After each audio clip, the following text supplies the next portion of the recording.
Дискуссии проходят конструктивно, начались и продолжатся сегодня, и также продолжатся завтра.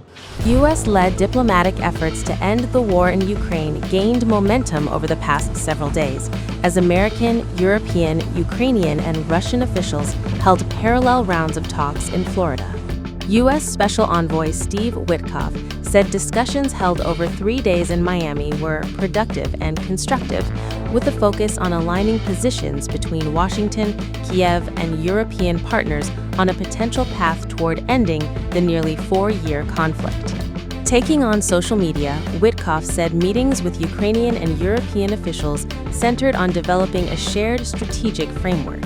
According to Witkoff, the talks addressed 4 key pillars: further refinement of a U.S.-drafted 20-point peace plan, multilateral security guarantees for Ukraine, a separate U.S.-led security guarantee framework, and economic recovery plans aimed at rebuilding Ukraine after years of war. Over the past 3 days in Florida, a Ukrainian delegation led by Rustem Umerov and Lieutenant General Andriy Hanatov held constructive talks with U.S. and European counterparts, including Special Envoys Steve Witkoff, Jared Kushner, and senior White House officials. The discussions focused on advancing a 20-point peace plan, aligning U.S. and multilateral security guarantees, and developing an economic recovery framework with emphasis on timelines and next steps. Ukraine reaffirmed its commitment to a just, durable peace and thanked the United States and partners for their leadership and support. He added that negotiators paid particular attention to timelines and the sequencing of next steps, stressing that peace must offer a dignified foundation for a stable future.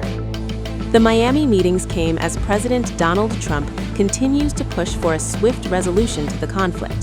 However, fundamental differences remain.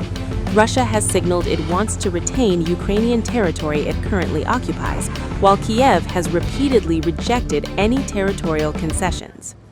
Well, they're getting close to something, but I hope Ukraine moves quickly. I hope Ukraine moves quickly because Russia's there.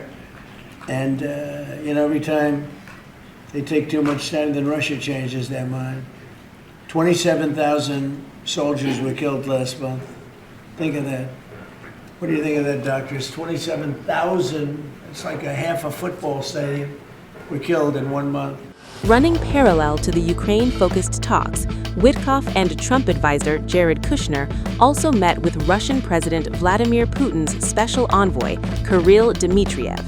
In a post on X, Witkoff described those discussions as constructive and said Dmitriev had met with an American delegation that included Kushner and White House official Josh Grunbaum.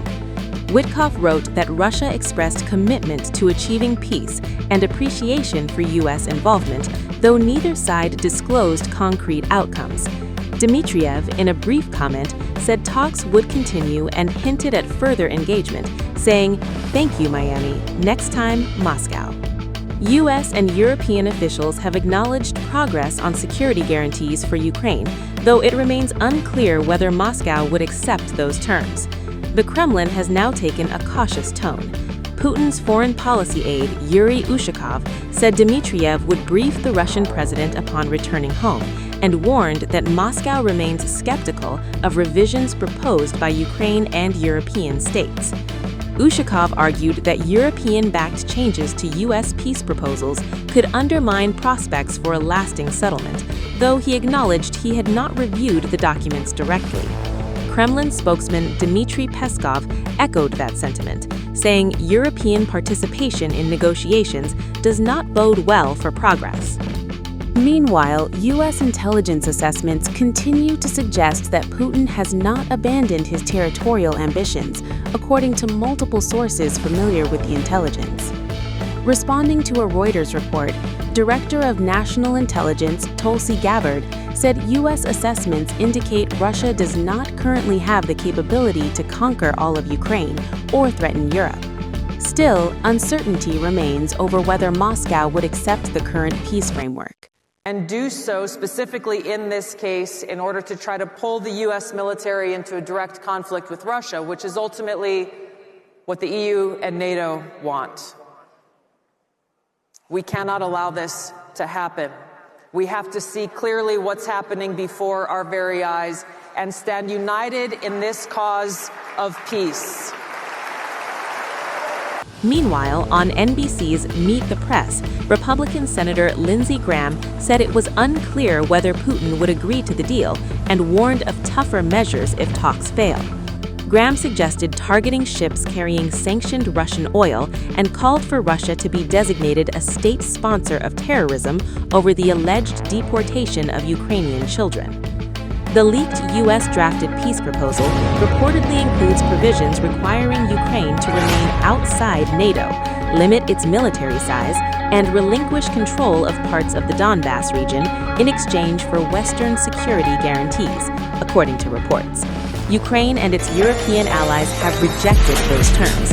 Russia, for its part, insists any settlement must include Ukrainian neutrality and recognition of what it calls realities on the ground.